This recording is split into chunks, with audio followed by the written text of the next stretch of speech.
televidentes amigos, regresamos con su programa Velada Poética. Damos la bienvenida ahora a otra estudiante de la Unidad Educativa Particular, Antonio Peñacelli. Preséntate tú mismo, por favor. Bueno, mi nombre es María Paula Ojeda y curso el tercer año de bachillerato en el Colegio Antonio Peñacelli. Bien, María Paula. Veo que has traído algunos poemas Sí. que nos vas a compartir, porque de eso se trata en este programa, compartir tus poemas para que la ciudadanía de Loja y provincia y donde sale este canal pueda deleitarse, pueda escuchar y pueda incluso motivarse con la poesía que se lee. Bien, yo quiero preguntarte si tienes antepasados, si cabe el término, o ancestros, papás, abuelos, primos, tíos, etcétera, que escriben, no solo poesía, pueden escribir cuento, novela, etcétera. Sí. ¿Tienes en tu familia? Sí, tengo un tío abuelo ¿Ya? que es un literato que contribuye al diario La Hora. Su nombre es Vicente Jaramillo y por el momento se encuentra en el proceso de un nuevo libro. Ah, ya, muy bien. Sí, Entonces, por ahí hay una vena literaria. sí. Y a veces no necesariamente hay eso, sino que empezamos a escribir. Parecería que en algún momento pues, llegó la inspiración o esa chispa que necesitamos para poder emprender. Sí. Queremos que nos leas un poema que tienes ahí. Sí. El poema se titula Aquel recuerdo. Encontrarnos de repente, sin decirnos nada, y dejarnos ir de nuevo, sin la necesidad de revivir todo, con tan solo un recuerdo. Aquel recuerdo que en algún momento fue nuestro presente y futuro. Quizá dejarnos ir sin decirnos nada, sea nuestro siempre, aunque el tiempo todo lo definirá. Y quizá en ese instante podemos coincidir. ¿Este poema lo escribiste recientemente o Sí, recientemente. te dijeron que escribas eso o tú voluntariamente No. o porque quisiste escribirlo? Voluntariamente. Porque también hay que diferenciar una cosa, que a veces en el ámbito académico se obliga a los estudiantes a escribir y la poesía obligada no tiene buen efecto, No, sino que tiene que ser espontáneo. claramente. La literatura, la poesía que he escrito, esta última que le acabo de leer, la escribí hace algunos días, tal vez en algún momento de melancolía en el que me encontraba. Ya, nuevamente en el desamor. Y parecería que en el desamor se produce más antes que en el amor. Y eso está comprobado. No científicamente, porque aquí no entra la cuestión científica, pero en el desamor, en el desaliento, en la soledad, en la tristeza, en el abandono, hay más producción poética, hay más producción literaria. Bien, ahora dime, ¿cuál es tu criterio respecto a que por qué la juventud actual no escribe?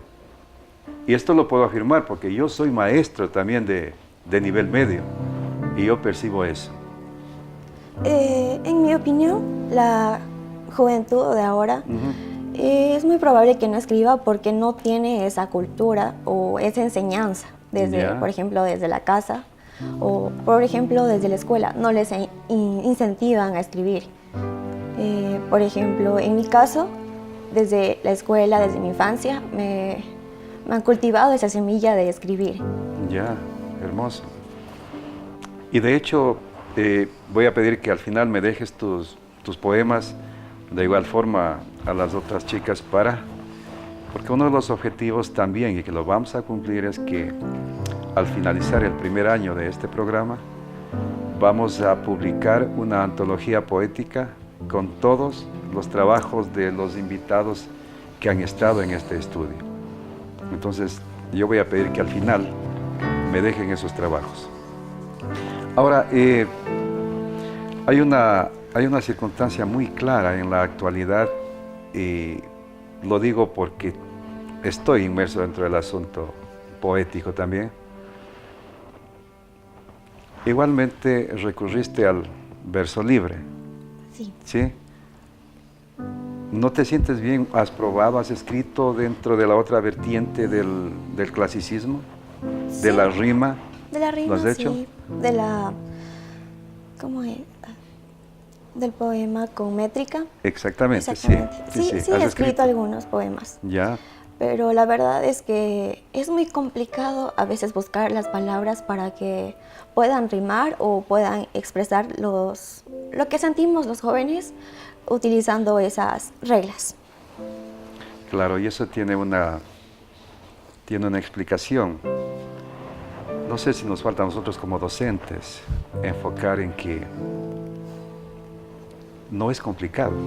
Se necesita práctica, práctica y práctica. Parecería, sin desmejorar la calidad del trabajo, parecería que lo más fácil es escribir apelando al verso libre. Claro que no es tan libre porque tiene sus cánones rigurosos también, cuando se lo escribe bien, no es tan libre. Lo que sí permite es el libre albedrío del poeta. ¿Cuáles son tus proyecciones? ¿Qué has pensado? Porque no creo que esta inspiración poética es momentánea y obedece a un romanticismo por el que estás pasando y pasan muchos jóvenes. ¿Cuáles son tus proyecciones respecto a la literatura en tu futuro, en tu devenir? Seguiré escribiendo un poco más de poesía, en verso libre.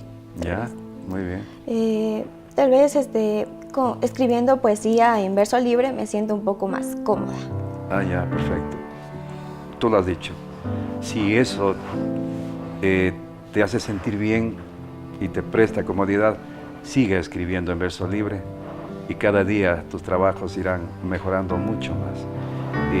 Siempre digo que la juventud es una fuente inagotable para la próxima generación de poetas, escritores de nuestra ciudad, de nuestro país y del mundo entero.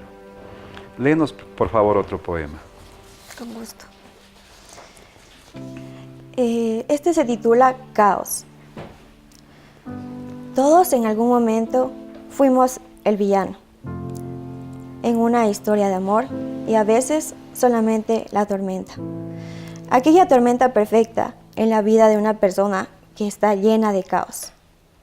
Pues después de tanta destrucción, al final siempre habrá algo que te llene de paz, acabando con aquel momento de tanta destrucción. Bien, no lo percibí tan romántico. Se escapa ya de ese molde o de ese esquema de carácter social, lo veo yo. Has escrito poemas no enfocándote realmente en lo romántico, pero sí, por ejemplo, poemas de tipo social, por ejemplo, de denuncia social, de denuncia de la injusticia en muchos órdenes. Poesía que yo la llamo ecológica, que llama a la defensa del medio ambiente. ¿Has transitado también por esos campos o solo romántico? No, la verdad es que con nuestros profesores de lengua y literatura hemos abarcado algunos de estos temas. Por ejemplo, hemos escrito algunos poemas enfocados en el medio ambiente, también en algunos tipos de protestas. Por ejemplo, algún problema social en el que se encuentre la sociedad, como un tipo de realismo.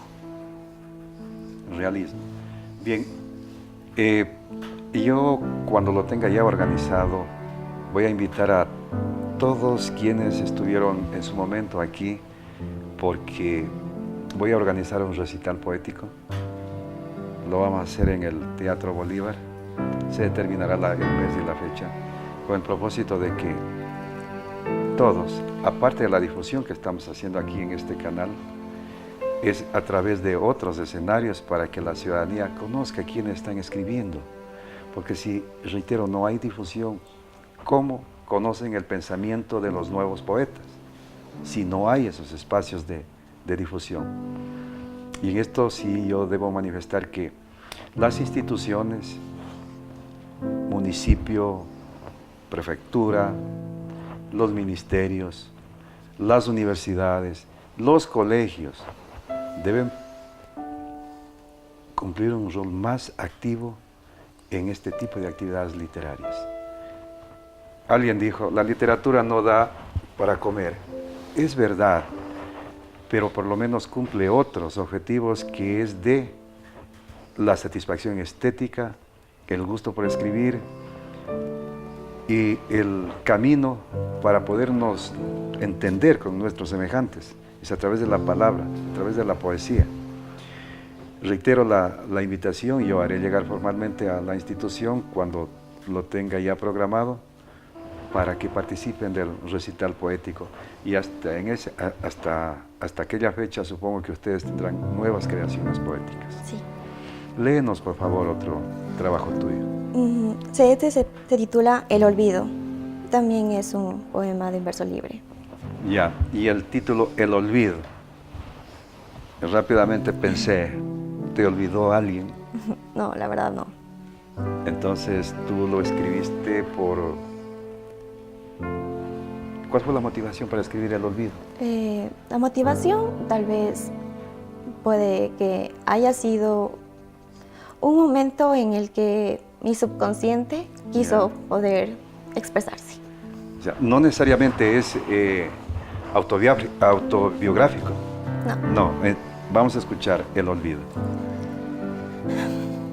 A tu lado, olvidarme del resto es más fácil, y el arte de olvidar se me escapa entre los dedos.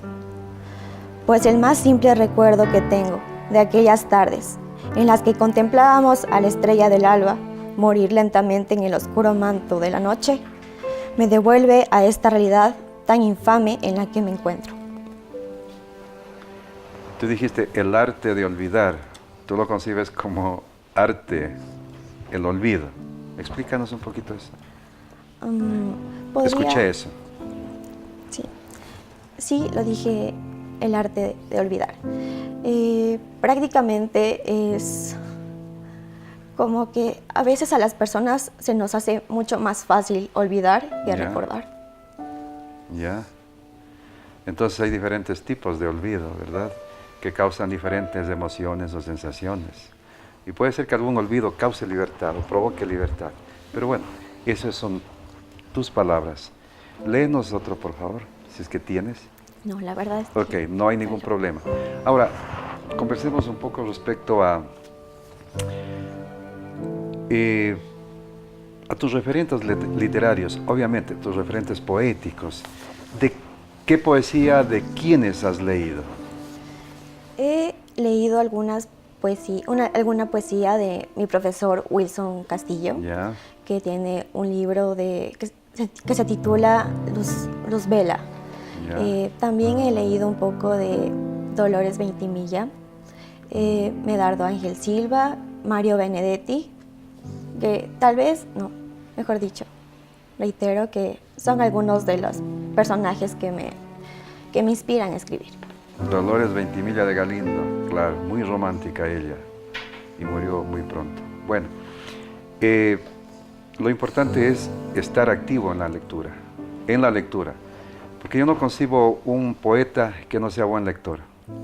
Alguien me podrá decir, un poeta que no lee, sí escribe, podrá escribir, pero pienso que el ingrediente básico es la lectura, porque con la lectura uno puede expandirse, puede adquirir nuevos conocimientos dentro de la construcción de una poesía y todos los artilugios que para esto se requiere para escribir, tanto en prosa o con métrica rigurosa.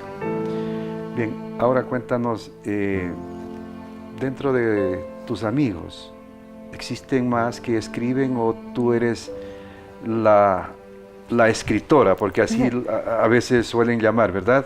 Sí. Cuéntame respecto a tu relación con ellos y tratando de encasillar dentro de tu trabajo literario. La verdad es que sí tengo un amigo que también escribe. A veces lo ayudo también a arreglar un poco sus poemas, que tal vez son a veces un poco extravagantes, son un poco más exotistas. O muy de carácter muy sensual. ¿A ti te gusta la poesía abstracta o aquella coloquial, digo abstracta, que utiliza muchos términos, de pronto se escribe para élites.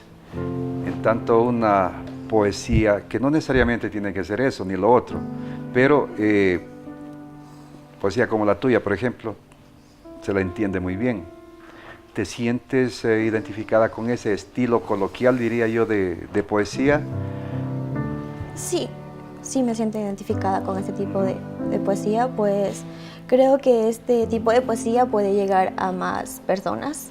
Ya. Puede ser más entendible en otros lugares. Exactamente. Ese es el objetivo de la literatura. La literatura tiene que masificar los géneros, no tiene que quedarse en un grupo, en una élite. Tiene que llegar a todos los confines. Y es a través de las formas llanas, horizontales de escribir. Es una buena táctica, diría yo, y no hay que tener temor por lo que te van a, entre comillas, corregir. Yo siempre digo, yo podría corregir un poema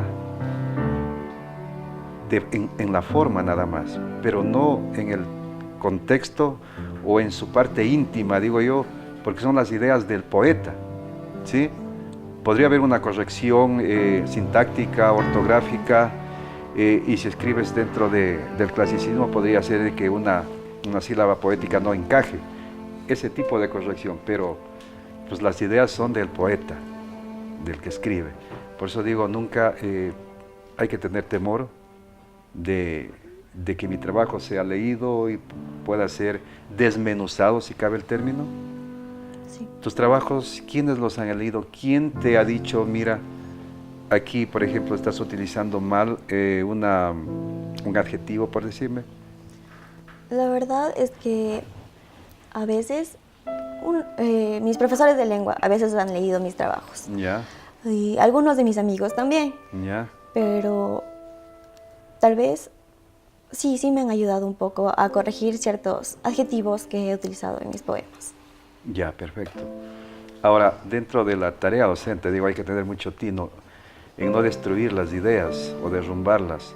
Hay que tener una didáctica precisa para el momento de corregir si cabe el término, corregir, de revisar un poema. Porque si es muy drástico, puede tener dos efectos. Uno, o me sirvió de acicate y una buena motivación para mejorar, o también mató mi inspiración, mató mi deseo. ¿Por qué? Porque de pronto veo que mi poema o mi poesía no es tan buena. Entonces digo, debe haber una didáctica en este tipo de trabajo y que debemos hacerlo como maestros. Tus últimas palabras, ¿me repites tu nombre, por favor? María Paula. María Paula, para quienes nos están observando en la ciudad y provincia. Que si tienen miedo de publicar sus trabajos, que puedan hacerlos, que los publiquen sin temor alguno, que una crítica es bien aceptada y para que nos motiva a seguir adelante escribiendo. Agradecemos tu presencia y por haber compartido tus poemas para todos quienes estamos dentro de este ámbito literario. Muchas gracias, María Paula, y a la televidencia regresamos después de este corte publicitario.